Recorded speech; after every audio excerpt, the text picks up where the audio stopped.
Thanks everyone for joining in. For those of you that don't know him, this is Chris Ham, who's lecturing this morning. Chris was a certified athletic trainer within the division of sports. Started taking care of the baseball team back, I believe, in 2008, and then did that. And then after his first trip to Omaha, decided that he needed to move on to bigger and better things. So he became the strength and conditioning coach. And I would encourage anyone who's on this call to look back at the roster over the past 12 years, and you'll see the effects that Chris has had on the athletes. They're built like football players now. And so anyway, he's going to share his expertise this morning on shoulder and rehab and throwing mechanics and everything baseball. So Chris, thanks for taking the time to do this. Hey, I'm glad I have an opportunity to help you guys out a little bit. All right. I don't think I'll probably get into that much detail that Charlie's talking about with mechanics and things of that nature. I think I'm going to go along the lines of how I can help everyone when it comes to the health and the well-being of our baseball players, our student athletes. All right. That was probably my biggest reason for moving into this role. Okay.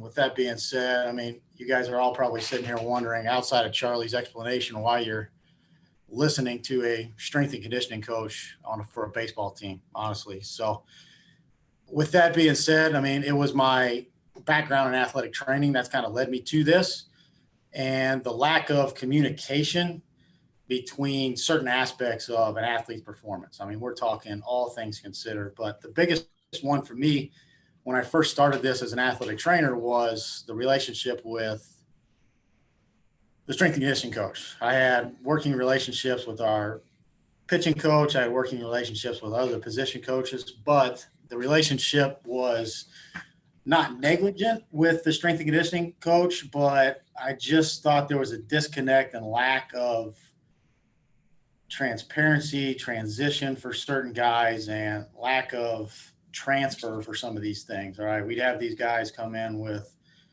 certain problems, but the programs that were designed in the weight room were so concrete and not willing to adjust was kind of the biggest thing for me. And so that was my reasoning for moving into this role. So everything I do, I still go back to those athletic training days, working with you guys, working with Dr. Kuhn. I've worked with Dr. Fitch since his days at Belmont, Dr. Diamond, and things of that nature. So you guys, Dr. Koch, Dr. Kuhn, have helped shape some of these ideas that I've had going forward. So keep that in mind, that my background is probably the reason that you're listening to a strength and conditioning coach right now. So take the strength and conditioning thing out of this and just kind of go back to my athletic training days and those things that have applied to what I do right now. So I start with this one, and I usually finish with this message, and I want to be a part of this process when athletes go to see you guys and you bring them back to us with more information than what we had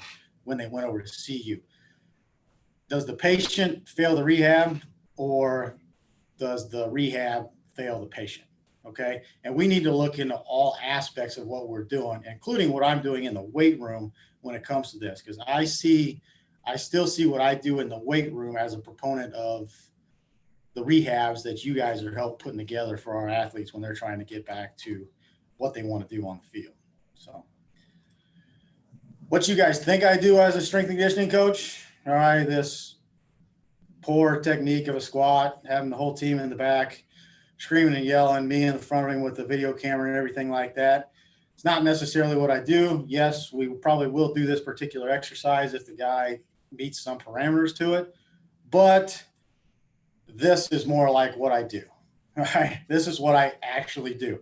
So if you take these screens here, the one on the left is actually the monitors that we use in our weight room to track our exercises. And we pretty much track everything that these guys do, not only in the weight room, but on the field, on the mound, how many swings they take. Like Charlie talked about, we have a ground force mound that can go through mechanics and things of that nature. We have, keep everything in context too. We're pretty lucky over here to have some of the technology that we have, but we have markerless technology that could measure some range of motion during the pitching mechanics and things like that. But all these things that we use aren't things that make the final decision. We use this to kind of filter and make better decisions with our athletes. So the one on the left there is our programs that'll show up in the monitors. We've gone away from the paper programs. I think technology has proven an asset to that, and we can make adjustments on the fly with this technology. The one in the middle there is actually something I get every week from our pitching coach, and it's the plan moving forward for that particular week for each and every pitcher in the program. All right, you can see all the different colors in there, where they're at, and how we're managing their workload and monitoring those things as we go along. And the other thing on the right is just an extension of the programs that we put on the monitor. All right, it's the database that we have everything from pitching summaries, movement screenings, videos, everything like that. So each and every morning I'll come in, I'll check my technology, make sure we're set, make sure we're moving in the right direction. But what you think I do versus what I actually do is quite different. I'm not the football strength coach mentality that you see on the Northwestern sidelines when it's 20 degrees outside and the guy doesn't have sleeves on. That's not my mentality. This is kind of how I operate more so than most. So with all that said, with all that technology, with all these opportunities that we have to assess our athletes and use that information to make better decisions, all right, first and foremost, like, this doesn't work without communication.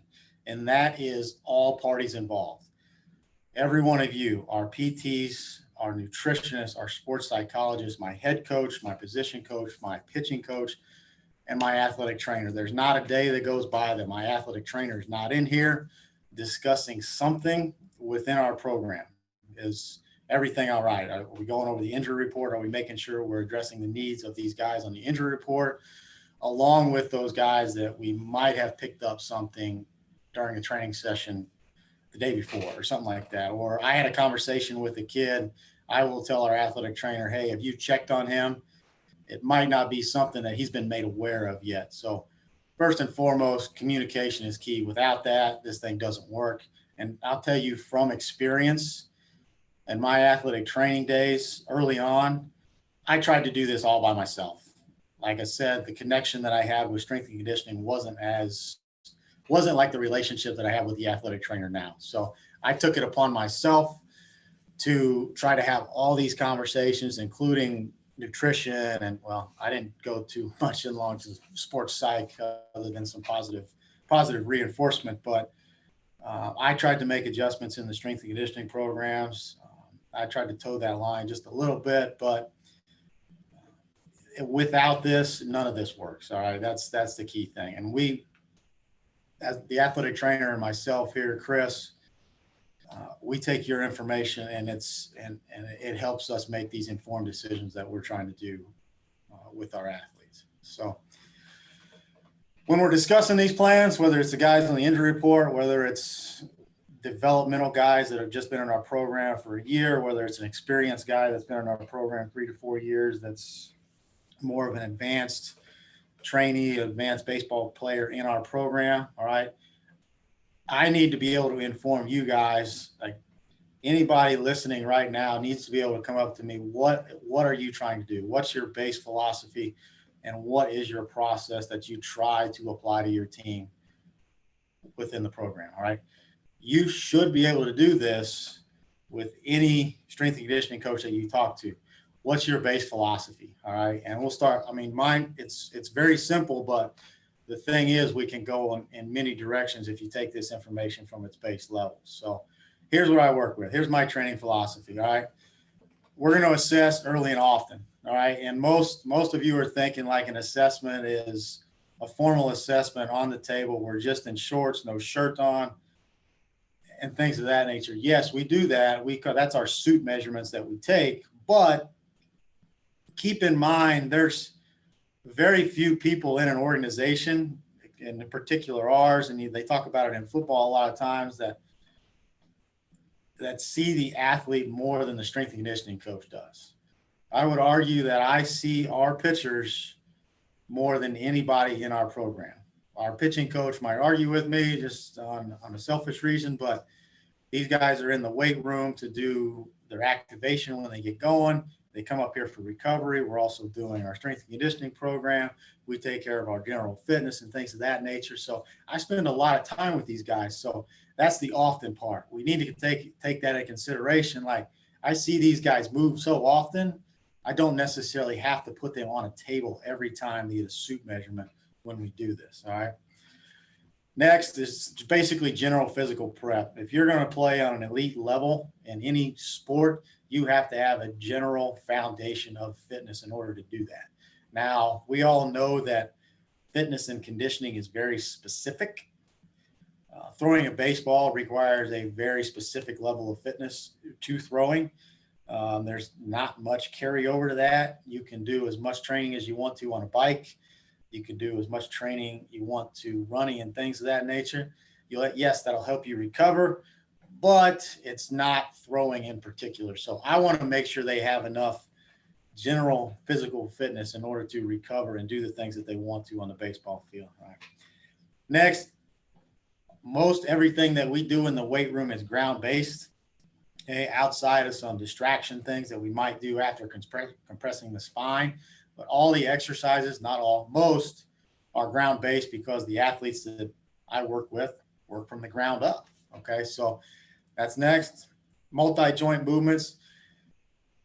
If you take the athlete's schedule here at Vanderbilt, albeit things are a little bit different during COVID and they might have bigger windows of time, not walking around campus, not going from class to class, and things of that nature, I have to be very selective in the exercises that I prescribe because I want to prescribe the right exercise that leaves the biggest imprint on the nervous system, on the movement foundations that we're trying to do. So multi-joint movements take care of a lot of that.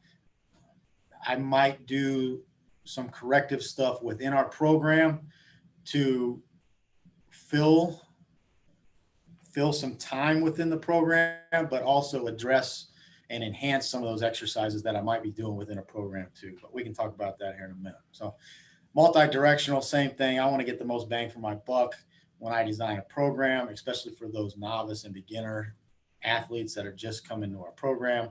And last but not least is explosive movements. Anything an athlete does, especially in our sport, football, basketball, anything of that nature, these cats are explosive. These cats are pretty special at what they do. All right. So I want to make sure that I take care of that. So when I say that, all those explosive movements actually include sprints, jumps, med balls, plyos, anything of that nature. So, I mean, don't just think of like Olympic lifting as the explosive movements that I do. So that's all encompassing there. Well, going back to that assess early and often, these are some of the suit measurements that we take. All right. This has evolved over the years.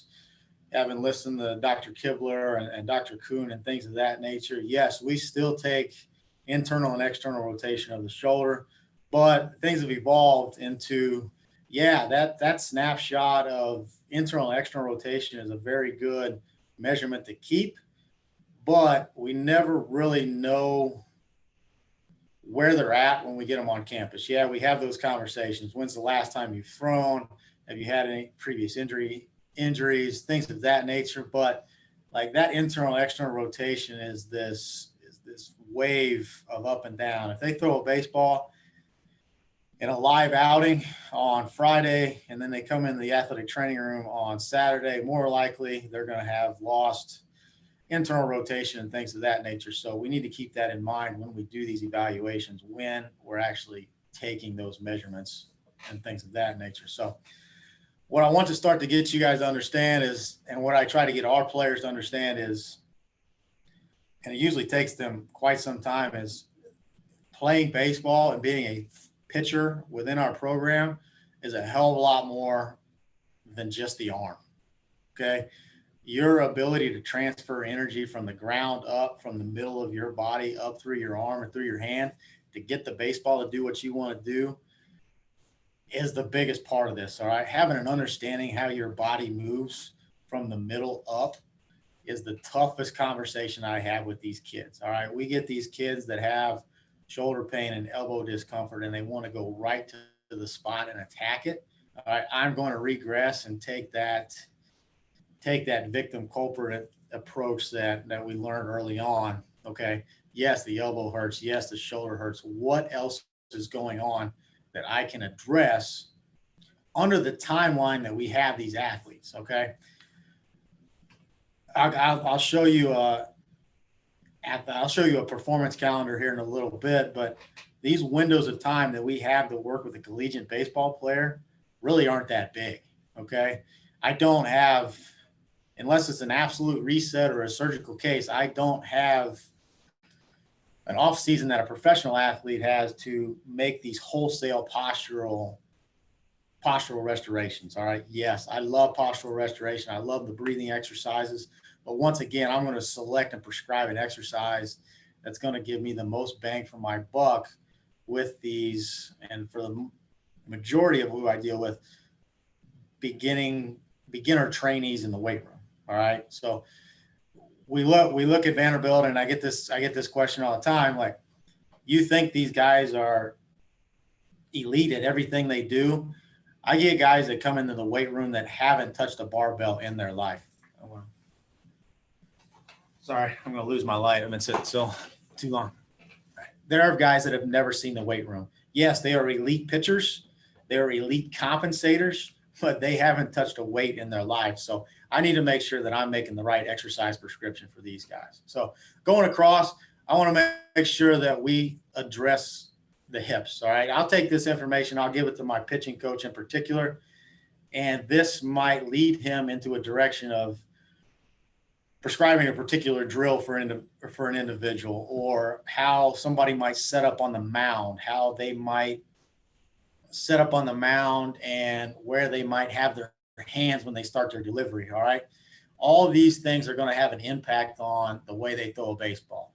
The way they throw a baseball has been ingrained in them so long that you have to have a considerable amount of time to make some of these adjustments. If not, if you make these wholesale adjustments really fast, we might lead to breakdown within our athletes, shoulder, elbow, anything of that nature. So does anybody have any questions about these at this point? I think I need to, this guy up on here on the upper left is probably the most mobile individual that I've seen come through our program. Okay. His hip internal external rotation is off the charts. So I am not going to spend a lot of time having this kid go through mobility drills, go through stretching, go through band stretching and things of that nature. All right. This kid is going to get a program that's more geared towards stabilizing the middle of his body and having an understanding of motor control more than anything else. All right. The guy on the top right actually might be one of the most stiff individuals in our program right now. I didn't put his shoulder internal and external rotation pictures in here, but he is a very stiff individual. All right. One of those guys that can barely touch his toes if you tell him to do a hamstring stretch, things of that nature, struggles to get in a deep squat position. But that relative stiffness that he has allowed him to create an elite arm path and a guy that throws mid-90s for our program as a freshman. So it's something that we have to monitor. It's something that we have to manage, but it's something that I have to assess early and often and tell my pitching coach, is this something that can be enhanced, or is it something that is bony and stiff that I'm not going to be able to do? Because there's nothing that I can do about bony structure when it comes to realigning that or reforming that. So, and I want to point out this last one to the right, our suit measurements have kind of evolved towards a more dynamic approach. This one on the bottom right is the TPI lunge extension. TPI is kind of a pretty cool course. It was initially geared towards golfing and things of that nature, more of the holistic approach that we're talking about. You'll have an athlete basically mimic their stride length, okay? And then we mark that off. Before we take this picture, I'll actually measure from toe to heel. So the next time that we do this, we can replicate and make sure we have that same distance to try to repeat the test. What we'll do from there is I'll have him raise his arm straight overhead. And if he can't get his arms to cover his ears, we're not putting ourselves in a good position to begin with right there. So we want to make sure the arms can cover the ears when they're straight up in the air. But after that, I'm going to have him lean back. All right. A normal human being, if you take the crease of the knee, the posterior aspect of the knee, a normal human being might get his shoulders back to the middle of the hamstrings. All right. Most pitchers, most elite pitchers, I would say, have the ability to get their shoulders back to that middle of the knee. Okay. If you take a look at that, he can get his shoulders back to the crease of his knee. All right. These are all things that I take into consideration along with that internal external rotation that we talked about.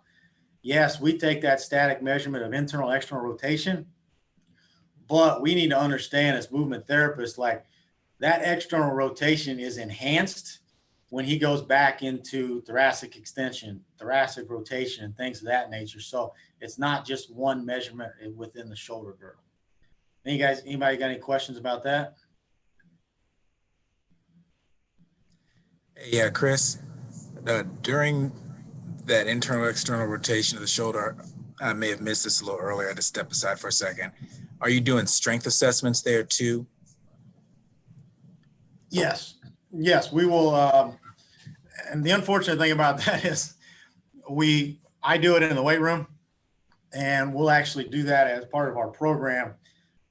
Day three, and I'll kind of show this. I'll kind of show this later, but we'll do manual resistance within the weight room. All right. Not only will Chris kind of help manage that when it comes to manual muscle testing, but if I do that during the course of a week, so manual resistance exercise, internal and external rotation, that gives me an idea where these guys are at and where they need to be for their next outing. And those are conversations that I can take to my pitching coach. It's like, it's not what it was last week. All right, here's where we were last week, and this is where we are this week. We might need to modify things in order to get him where he needs to be for the next outing. Is that referred to if someone's like external rotation in those positions manually seems weaker, you may hold them if they say, no, I feel great, but you may go, nah, you're a little fatigued. Those are the things that lead to more conversations. You sure you're feeling all right? And once again, you have to take things in context here. Like, I'm in a position here where I don't have to train my team as a whole, like some strength and conditioning coaches do. So I get the opportunity to have individual conversations with their pitchers during the middle of the program. And that's going back to what I said, like every day is a movement assessment for me. And I go back to that athletic training background, like, okay, like you're telling me this, my mind goes back to an algorithm of, okay, I need to check this. Let's check this. Have you talked to Chris about this? Like, if it's something that I don't want to, it's something out of my realm as a strength and conditioning coach, like, I'm going to make sure Chris is aware of this. And then we start that conversation from there, right? Making sure I'm doing the right things, making sure we're both on the same page, making sure there's nothing missing within that conversation. All right. So I got my philosophy, and this is the process that I try to strive for. Okay. I know some of you might have seen this, but we always start with the screening and assessments. All right. And based on that, we'll prescribe some corrective exercises and some movement prep. All right. This, for the pitchers, it's going to look a little bit different than our position players, but the corrective exercises typically blend in with the strength and conditioning program that we do in the weight room. Now, on the pitching side of things, they might do some of this stuff before they actually get into throwing and use it as an activation for their movements during the course of the day. All right. And then we go into movement training, quality over quantity. When you step into our program, I want to make sure you can do some foundational movements before I add a load to your spine or add a load to particular exercises. So you have to check certain boxes before you evolve within the strength and conditioning program that I've designed. So movement training, making sure that we check all those boxes before we get done. All right. Our strength and conditioning. All right. The strength and conditioning aspect of this, first and foremost for me, is do no harm. I think that's the biggest thing. but I also want to build robust athletes that have an opportunity to perform for our program. All right. And if they have an opportunity to perform for our program, they're available. All right. And they're healthy. All right. They have an opportunity to do what they want. All right. So that's the strength and conditioning aspect of this. All right. Later on, when they get more advanced, I'll try to blur those lines between what we do in the weight room and what they do in skills. But that's 1 to 2 years in our program, and you show me that you have the movement competency to do certain things without putting yourself in a bad position. All right. You go energy system development. All right. That goes back to making sure they're equipped to handle the stress of the baseball. And then we get into recovery. All right. Like I said, I have an opportunity to have conversations with these kids when they come in the weight room before we get started. We do the wellness questionnaires just to kind of create trends and see where they're at. And that just builds more conversations with these guys. But this aspect will help me make adjustments within my program, especially in season. All right, how do I need to get these guys ready to help our program back out? How do I need to get him? What do I need to do to get him ready to pitch or perform when he wants to? All right, that's the recovery aspect. And then we kind of get on more of the skill coaching and the other components of our coaching staff, our skill development. All right. And then last but not least is our athlete monitoring, our technology that we use and things of that nature. So if you walk over here, this isn't a perfect circle for us, but it's something that we try to apply. There are times that we go back to the screening assessment. I mean, it's not perfect over here, but this is the process that I strive for when designing a program. All right. If you take this, if you take the philosophy and you take the process, all right, then you break it down to your individual training sessions. All right. So we got our training room. You take that, and this is kind of what a day looks like if our guys were going to walk into the weight room. So you got your training routine. All right. Then we go to our activation. Our activation is going to look different depending on what we're doing on that particular day. All right. Yeah. It's Something all right. Are we good? Is that a question or am I missing something? Looks good here. Okay. I just want to know if she had a question. Basically, the activation for us is preparation. I want to make sure that I somehow mimic the body, mimic the movements that we've put in the program that day. It's activation in its truest form. I am not doing these exercises or these movements to create fatigue. I am trying to prime the engine for that particular day and what we're trying to do, making sure the body can handle the stress that we're trying to put on it in that particular day. Then we're going into movement. All right. Movement may be mobility, it might be stability, it might be some kind of plyo movement on a particular day, maybe some med balls or something of that nature. And then we get in our core movements of the lift on that day.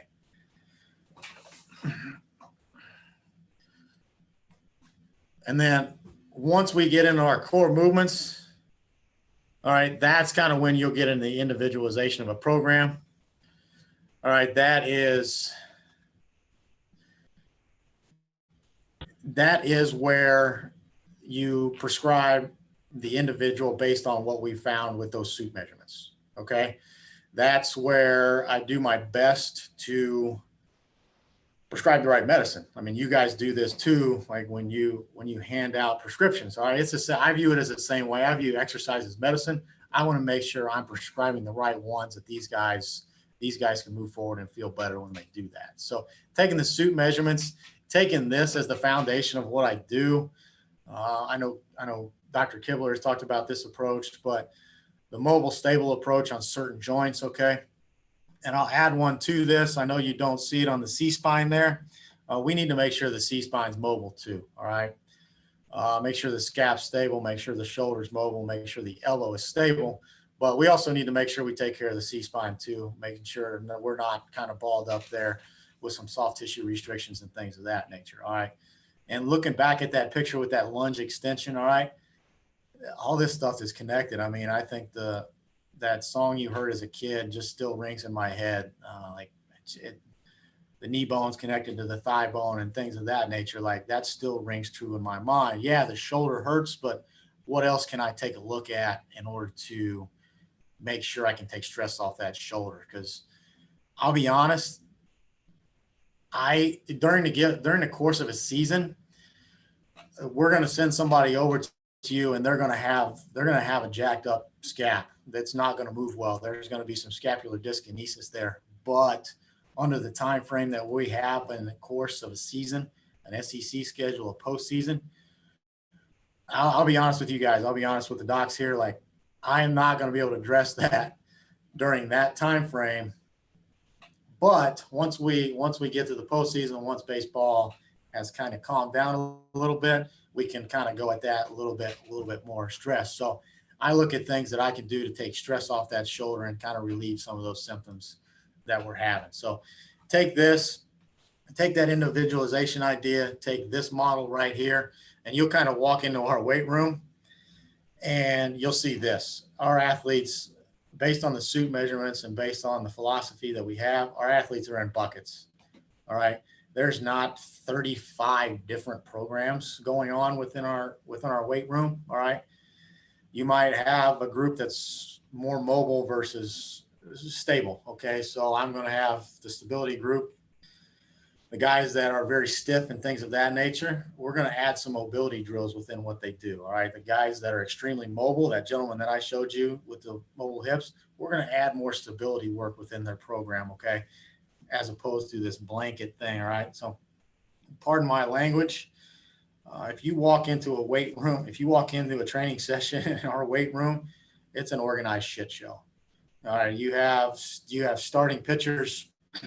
You have starting pitchers on one end, you have relievers, you have developmental guys that aren't pitching as many innings that are doing things like that. You have a pitcher that's been in our program for 4 years, and you have a guy that's never seen the weight room before. So it's all across the board, and I want to make sure that I try to apply the best exercises possible for those particular guys. All right.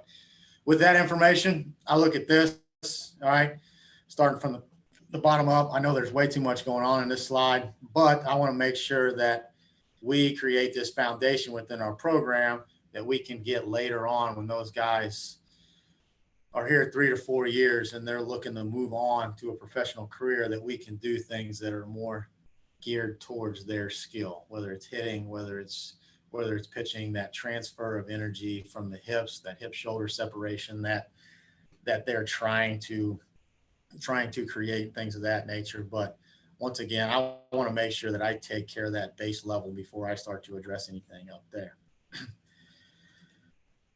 Going back to what I said and trying to address certain things in a given time of year, I know you're not going to see everything within this, but this is a calendar year for a baseball player. And if you look at it, there's not a lot of time that a collegiate baseball player doesn't have a baseball in his hand or an opportunity to play baseball.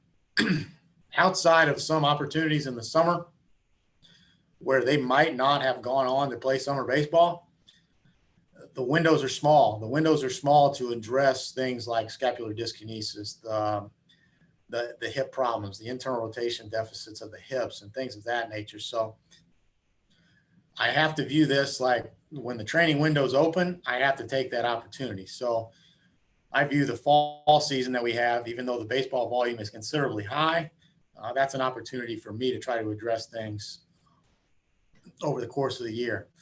We train on game day, all right? And once again, if you walked in on a game day and saw a training session, you'd ask me what I was doing and think I'd lost my mind. It's those buckets that we talked about. It's guys that have no shot to play. And it's our Friday pitcher that's basically laying on a foam roller, working on some breathing, taking care of his arm, doing his arm care. But he's kind of doing his own thing, all right, because the stress level that he's going to have is extremely high compared to those guys that have no shot of playing on that particular day. So there's in season, there's out of season, there's summer, there's pitchers, there's relievers. It's all things in this, but I know there's this idea of periodization within strength and conditioning. That's very hard to do within the collegiate athletes and their schedule throughout the course of the year.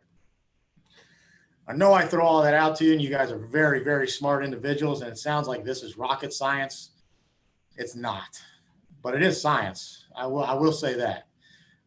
I go back to the SAID principle, all right, when early on in the athletic training days, they taught us that, like specific adaptations to imposed demands. I mean, that still applies. I mean, if we apply stress to the body, it's going to adapt to it in some capacity. Whether if I determine that our pitchers are going to distance run, then their body will adapt to that. Will it be good or bad? It depends on how I apply it. All right. Your body adapts to the stress that's applied to it no matter what it is. And everything is stress, especially for a student athlete. I mean, you got academic stress, you got baseball stress, you got social emotional stress. I mean, all this environmental stuff here. So stress is stress, whether it's good or bad. It's how you manage that over the course of time. So going on, like I said, it's not rocket science. It's something that I try to view and like put these guys in the buckets, but you got to keep it simple when it comes to strength and conditioning. All right. The basic stuff's been around for a long time. It's been studied. It's been repeated. It's been repeated well. I don't know if any of you know the late Ken Ravizza. He was actually the mental skills coach for the Chicago Cubs when they won the World Series a few years back. Basically, he said, "Do simple better," and I try to apply that within our programs that we give to our guys here. All right. I go back and you look at me and you're thinking that I do all these programs that are rehab based and very movement oriented, and I'm not applying stress to these guys to get them stronger. That's not the case. All right. I try to be very well educated in my decisions on where and how we apply certain stresses and what exercises that we do for particular individuals. You're talking about a group of an athlete on a collegiate level that for the most part is very resilient. All right. And they can handle a lot of stress that you put on them. We just want to make sure that we're doing it the right way. Our baseball players aren't porcelain dolls. They throw a 5-ounce ball at 96 and are able to recover and do it and throw the next day. It's mind blowing to me. All right. So there are blurred lines here. There's a happy medium between the PT-based program that does not do any kind of weight training versus a program that's, I'm going to steal your soul and you're not going to feel good walking out of here. All right. There's a balance between those two, but at its core level, you got to master the foundational movements of the program. All right. And for us, you're going to see this in pretty much every program. And if you have a conversation with a strength and conditioning coach, they should be able to answer this. All right. Like what's in the base? What's the foundation of your program? All right. It's an upper body push. It's an upper body pull. It's a squat variation, some kind of hip hinge, hip dominant. The squat variation for us is more of a knee dominant movement. All right. And then some kind of stability variation. All right. And exercises that challenges their stability. I mean, we can go on and on about the exercise selection, but I want everybody here to understand this. There are very few circumstances, very few athletes that are not able to come in the weight room. Yes, they are dealing with an injury. Yes, they are dealing with certain stresses in their life, but there is a trainable menu for a particular athlete. He might have had an ACL surgery. Okay, we'll allow them to recover from their surgery, but there are still aspects of training that could be accomplished in the weight room. No, I'm not going to put them in harm's way. I'm not going to put them in a team training environment where they have to move and bounce around with different aspects of the team and have them move certain things with the equipment or crutches that they have, but they still have two arms. We can still manage some of the shoulder activities, some of the arm care that we do. So when designing or having a discussion with the strength and conditioning coach or an athletic trainer, I messed up early on in my days at Belmont as the grad assistant, had conversations with a strength and conditioning coach like, no, this kid can't lift. No, this kid can't do that. No, this kid can't squat. No, this kid can't can't do something upper body. And going back through those conversations, I was so naive because there's so many options that you can do when it comes to this. I mean, I don't have the continuum of squat exercises here, but there's a squat variation that somebody can accomplish. All right. Say you have a low back problem. Well, we're fortunate to have a shuttle here where I take the load off the spine and I can make it more knee dominant. All right. Your left knee's bothering you. Okay. I can still do something with my right leg. I can still do a single leg squat with my right leg. No, I'm not going to be over there doing forearm curls like Popeye for 45 minutes and things of that nature, but I can still train. I've gone away from that notion that, no, you don't need to be in the weight room. You're hurt.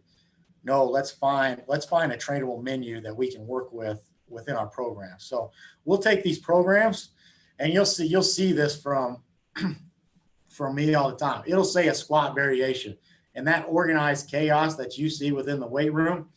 I got a whiteboard. Our racks are numbered.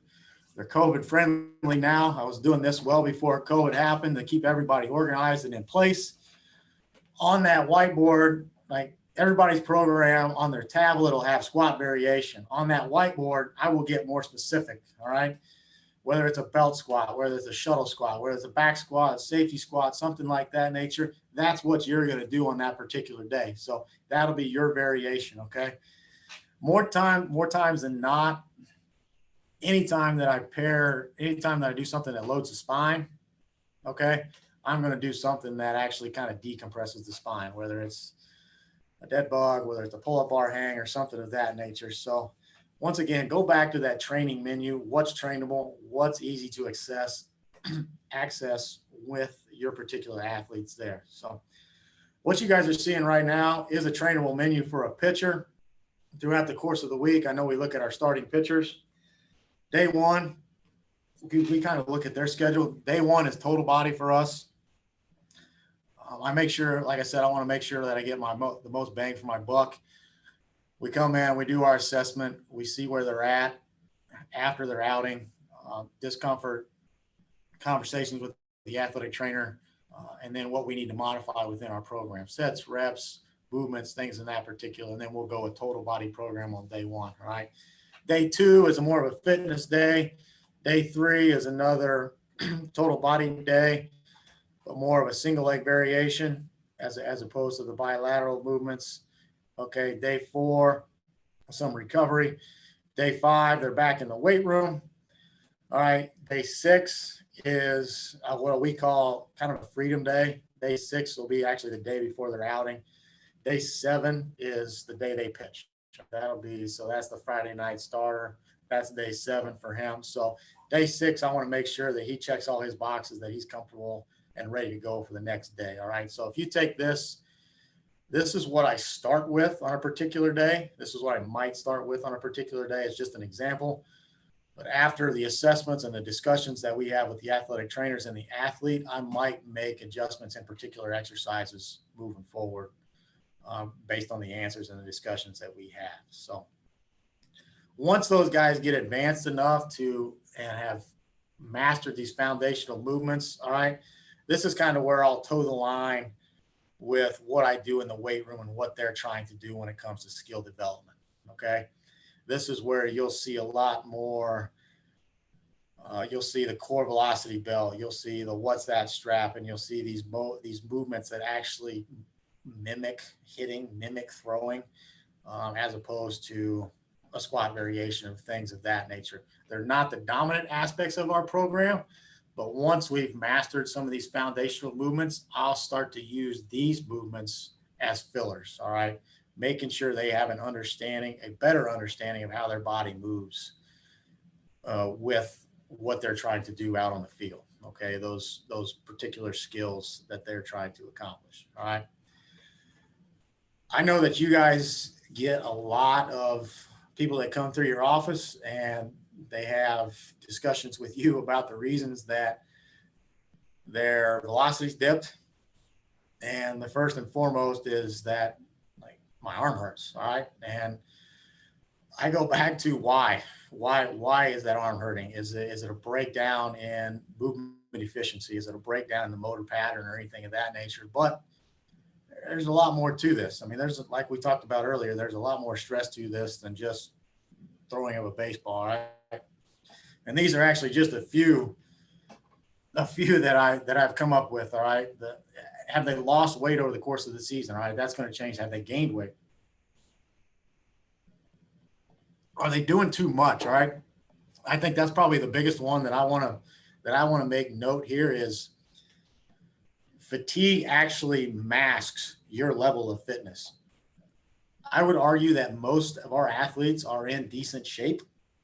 All right, that's a biased opinion from a strength and conditioning coach that designs the program. I understand that, but you're also asking athletes to handle the stresses of Vanderbilt University, handle the stresses of Vanderbilt academics. All right, along with the expectations that our pitching coach has and Coach Corbin has within our program. All right, all that stuff applies. Are these kids playing video games within hours, early hours of the morning, and things of that nature? So, are they tired or are they out of shape? All right. Those are the things that we need to toe the line with really quick. So the common theme is like this kid's fading after 2 innings. He needs to do more fitness. Well, before I actually go and slap more fitness on this kid or more general physical prep, like we have conversations. Is he eating right? Is he drinking enough? Is he getting enough sleep? All right. Has he talked to our nutritionist? Is there something that we're missing there that we need to address before I put him on a treadmill or put him on a bike and try to get more general fitness out of him? All right.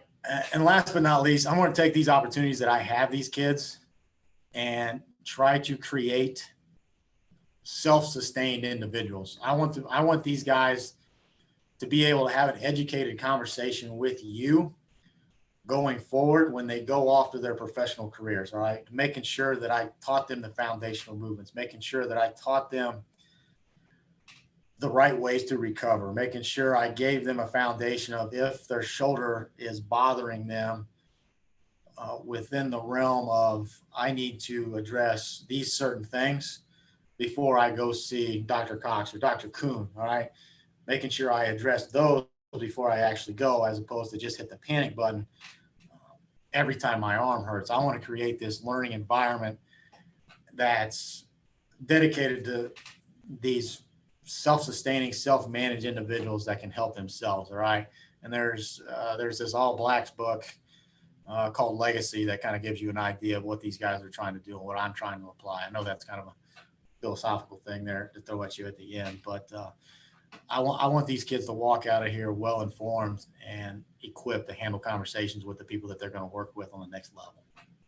All right, that's kind of my last thing, but I'd be more than willing to answer some questions for you guys. I know that was broad. I didn't get into a whole lot of mechanics or video breakdown like some of you might have expected, but I just want you guys to understand that the strength and conditioning coach, for the most part, needs to be an asset within these athletes' overall health and well-being. All right. You will have some individuals that don't view it as that opportunity, but understand that what we're trying to apply here, the philosophy and the process that we bring to these kids is key. And I want to make sure that I help that process along the way. Anybody have any questions? Yeah, I had a question. I know it's difficult to kind of be around people right now, but I didn't know if we could like firsthand see some of this equipment, technology and use. That way we could kind of better understand, I mean, just what you're doing and also just kind of what's available out there. Without a doubt. I mean, email me. We can make something work. I mean, you'll just have to go through the COVID self-screening over here and things of that nature. But yeah, the array of technology that we have over here is overkill sometimes, but it helps us make informed decisions. I think they take bits and pieces of it and do very well with it. The ground force mount is still something that is being validated as we go. There's a lot of information that'll give us, but we've started to use it enough, and our guys are on it enough that our pitching coach has a better understanding of what we can apply and how to use the data. And then it's just tracking. I mean, just keeping an eye on what these kids, how much they weigh, all right, the wellness questionnaire and things of that nature. So that doesn't take much technology outside of having a conversation for the most part. But yeah, I mean, email me. We can probably work something out. Our guys aren't going to be on campus until the middle of January, so the opportunities might be minimal at this point. Thank you. Yeah, thanks, Chris. Eric Bowman here. I love how you've been able to kind of synthesize your experiences from a trainer to now strength coach, and how well do you take care of your athletes. Question I have about pitchers and how you kind of know, you kind of alluded to it, when they're ready to go back to pitching, and you're taking these measurements. Do you still pretty heavily rely on intuition, or are you actually looking at say, well, they have 95+% of their range of motion, they should be ready to go? Has anyone looked at that data, or are you still just sort of using that as to help guide your intuition? We use the trends. That's probably the biggest thing. I mean, it's not a panic button with what we see. And I take those measurements with a little caveat too, because more often than not, we take those measurements after they throw, so they're going to be kind of skewed in some capacity. But we know that, and I tell my pitching coach that too when we take those measurements. But it's a combination of things. Yes, it's intuition. It's how that pitcher is reacting while I take those measurements. Is he cringing when I put him back in external rotation? Is he making a face when I put him in internal rotation? How does it feel on that particular day? Is it stiff? I mean, those are things that we monitor over the course and have conversations with when we start to make adjustments. Sure. And the reason I ask is just that, you guys obviously take great care of your athletes, but other programs around the country, that's not quite the case, where, we have pitch counts for the young kids, and in the majors, obviously they're watched much closely, but there's a lot of programs where they don't necessarily protect the pitchers. And I'm just kind of thinking, is there room for coming up with some criteria that could help guide those programs as far as, okay, your pitcher, he's obviously not ready to go because his range of motion isn't there. I don't know. Do you see that as being something that would potentially be able to be more spelled out or specific? Absolutely. We're kind of toying with an idea of what to put together with a kind of a stoplight program, red, yellow, green. All right. And I think you could do that with those particular measurements. All right. With the shoulder, I mean, do they have elbow extension? Have they lost it? Does it come back? Things of that nature. Yeah, you could do that easily. And I become a de facto bullpen coach here.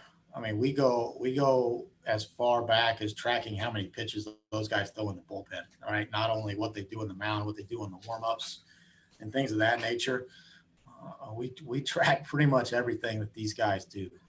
When they swing, when they throw, things of that nature. So yes, I think you can manage that. But what gets lost in conversations and communications on the collegiate level is these kids have access to our facilities all the time, albeit some of it's a liability issue. But don't get me wrong.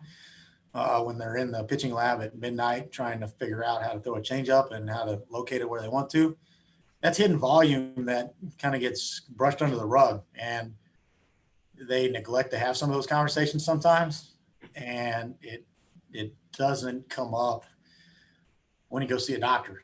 Well, it seems fine. The measurements seem good. Like, what was different?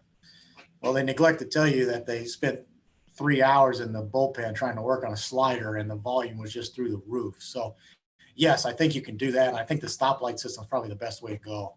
All right. You have your suit measurements. Are they relative norm for that particular athlete, or are they just okay, or is this something that we need to stop and address things? I think that might be the best way to go to start out with. Great, thanks. One final thing from one question I had for you. So obviously with all the resources that Vanderbilt has, it works very well. But for say the high school level where you know, we're seeing a kid come into us, what advice would you have as far as, you know, how can we help as therapists or physicians as far as counseling our athletes on kind of how to protect themselves when, you know, pitch counts and things like that aside? Do you have any advice with that? Wow.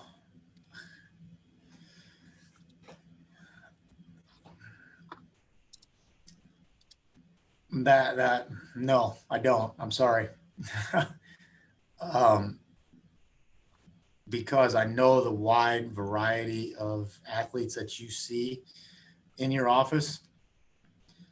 And I would even step back, and this is probably the best way I can describe this, even going back to the beginning of the athletic training days and what you guys might see as a high school athlete, as a youth pitcher and stuff like that. I mean, you'll see little league pitchers throwing, they'll hit the pitch limit and come back and stuff like that, but they don't have the motor control that they need in order to do that much volume. All right.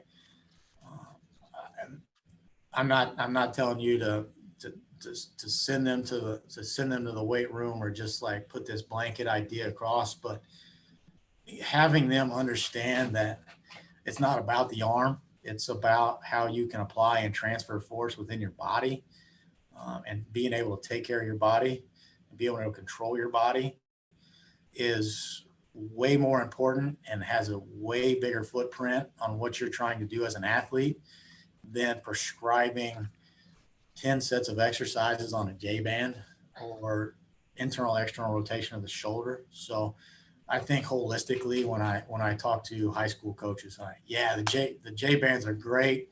The weighted ball programs are great. Can your athletes handle it right now? Is your high school pitcher able to handle that stress, or do you need to be that specific that early on? So that would be the only caveat that I can give you to take away and give to that population.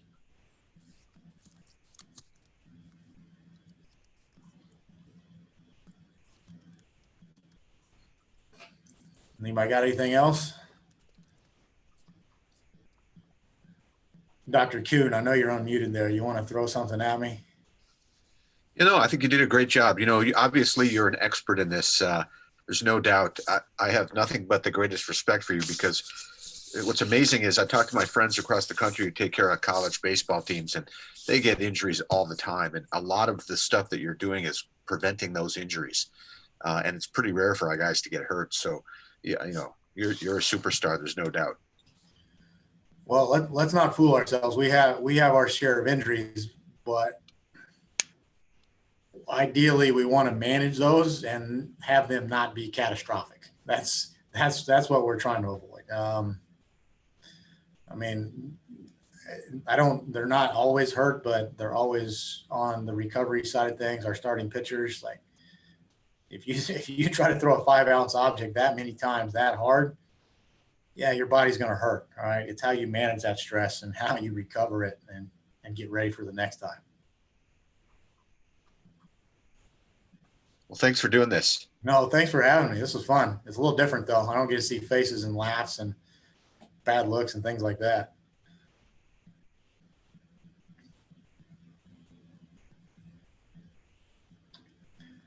Everybody good?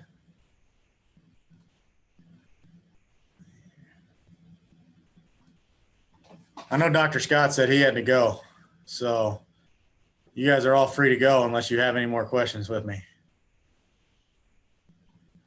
I think we're good. Thanks, Chris. All right, thanks, guys. Thanks, yeah.